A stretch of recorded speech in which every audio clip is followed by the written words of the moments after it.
নমস্কার বন্ধুরা, আপনারা দেখছেন ভারত রেশন। আপনাদের সঙ্গে রয়েছি আমি অমিত। বন্ধুরা, জাহাঙ্গীর খান বলতে পারেন কলকাতার বুকে ডায়মন্ড হারবার বা কলকাতার ম্যাক্সিমাম জায়গাতে আতঙ্ক সৃষ্টি করার একদম অন্যতম মুখ বলতে পারেন। প্রত্যেক ভোটের সময় কি হয় সেটা আমরা সকলে জানি। পশ্চিমবঙ্গের কলকাতাতে ভোটারদেরকে বাধ্য করা হয় একটা সাইডে ভোট দেওয়ার জন্য, আর সেই জাহাঙ্গীর খানকে টাইট দেওয়ার জন্য এইবার নির্বাচন কমিশন পশ্চিমবঙ্গের কোনো পুলিশের হাতে দায়িত্ব দেয়নি। এবার দায়িত্ব দিয়েছে উত্তরপ্রদেশ থেকে নিয়ে আসা যোগী রাজ্যের সিঙ্গামকে, এনকাউন্টার স্পেশালিস্ট অজয় পাল শর্মা। তো অজয় পাল শর্মা এসেই তার রিয়াকশন শুরু করে দিয়েছে। সে আসা মাত্রই জাহাঙ্গীরের বাড়িতে গিয়েছে, সেখানে চিরুনি তল্লাশি করেছে। তারপর যখন পায়নি, আশেপাশে সবাইকে জিজ্ঞাসাবাদ করেছে কি কি প্রবলেম হয় এলাকাতে ভোট দিতে এসে। কমপ্লেন যখন পেয়েছে তার নামে, তার বাড়ির সামনে গিয়ে তার ওয়াইফের সামনে দাঁড়িয়ে রীতিমতো বলিউড স্টাইলে হুমকি দিয়ে এসেছে। तो फिर उसकी खबर भी अच्छे मिलेंगे। ये जहांगीर के घर वाले भी खड़े हैं, उसको बता देना कायदे से। ये बार बार जो खबरें आ रही है कि उसके लोग धमका रहे हैं, तो फिर अच्छे से खबर लेंगे, তাদের বিরুদ্ধে অ্যাকশনের फिर बाद में रोना पछताना हो। রবিবার ভিডিও আর সোমবার অ্যাকশন। जहांगीर खान की खबर। যে একদম সোজা হয়ে যাও, এই রকম ভাবে রাত্রিবেলায় বেরিয়ে বাড়ি বাড়ি গিয়ে খেলা হবে খেলা হবে করে হুমকি দেওয়া, এটা বন্ধ করো। না হলে আমরা ঠিক জায়গা মতো ওষুধ দিতে জানি। কিভাবে ওষুধ দিতে হয়, তোমাদেরকে কিভাবে টাইট করতে হয় সেটা আমরা জানি। এইভাবেই ঠিক বলেছে। আপনাদেরকে প্রতিবেদন দেখাবো কেন এই কথাগুলো বলেছে। আমরা কয়েকদিন আগে দেখছিলাম একটা ভিডিও ভাইরাল হচ্ছিল, দুদিন আগেই। সেটা কি, রাত্রিবেলায় গিয়ে বিভিন্ন আমরা সোশ্যাল মিডিয়াতে দেখছিলাম যে রাত্রিবেলাতে কয়েকটা বাইক যাচ্ছে আর স্লোগান দিচ্ছে খেলা হবে খেলা হবে, তার সঙ্গে বিভিন্ন রকম কথা বলছে যে আপনারা যদি ভোট যদি ঠিক জায়গায় না পড়ে তারপর দেখে নেবো আপনাদেরকে, বিভিন্ন রকম।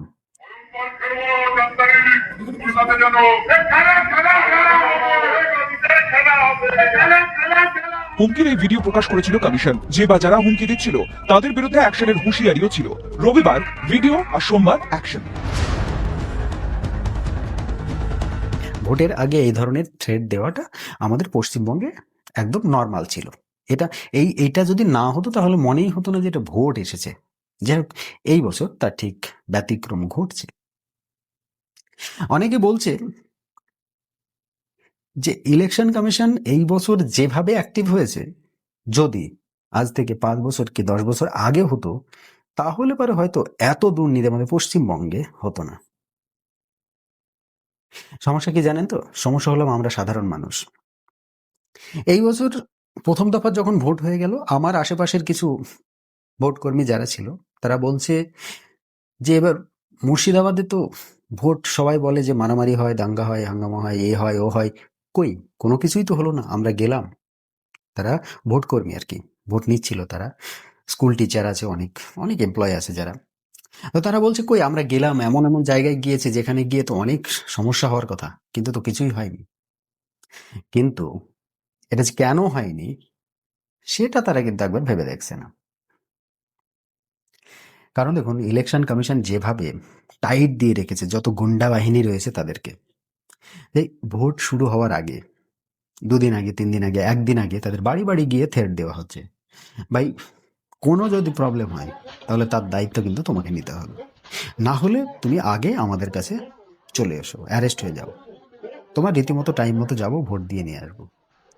তো এইরকম যদি প্ল্যানিং মাফিক কাজ করা হতো তাহলে গুন্ডারাজ আজকে পশ্চিমবঙ্গে যেভাবে প্রভাব বিস্তার করেছে সেটা কি হতো? মোটেই না। দেখুন, সাপোর্ট আছে। আমার মনে হয় এইবার যদি বিজেপি সরকার পশ্চিমবঙ্গে আসে তাহলে পশ্চিমবঙ্গের 60% আইপিএস অফিসারের ট্রান্সফার হবে, এই মাথা থেকে ওই মাথা, সেই মাথা থেকে আর এক মাথা। দেখুন, এদের অকাত কিন্তু দেখিয়ে দিচ্ছে ইলেকশন কমিশন।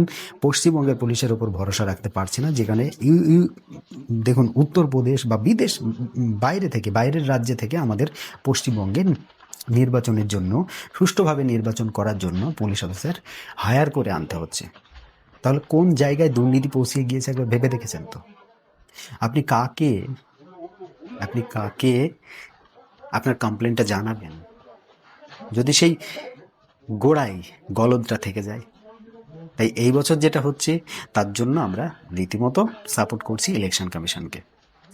আর দ্বিতীয় দফার ভোট, আমাদের 142টা আসনে এখনও ভোট বাকি রয়েছে। এই ভোটের রেজাল্ট ডিসাইড করবে আগামী দিনে মুখ্যমন্ত্রী কে হবে আমাদের পশ্চিমবঙ্গের।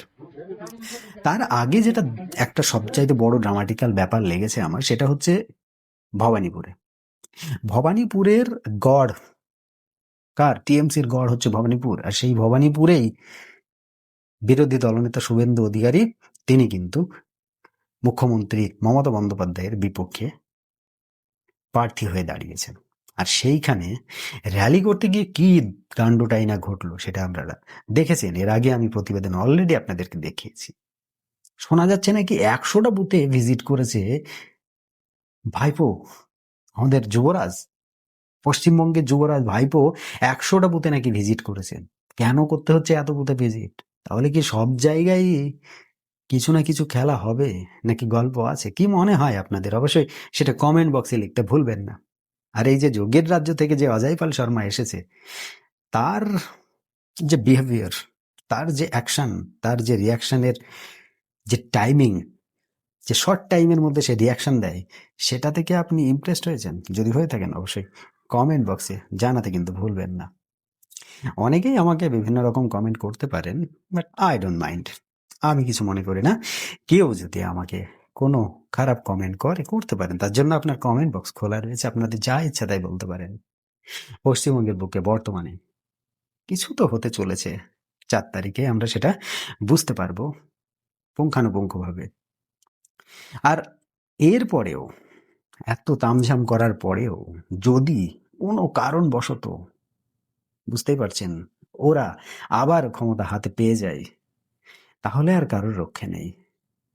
সবাই কিন্তু একবার ভেবেচিন্তে মাথায় কথাটা নিয়ে তারপর ইভিএম এর বাটনটা প্রেস করবেন। আপনার একটা ভোট ডিসাইড করে আগামী দিনে মুখ্যমন্ত্রী কে হবে।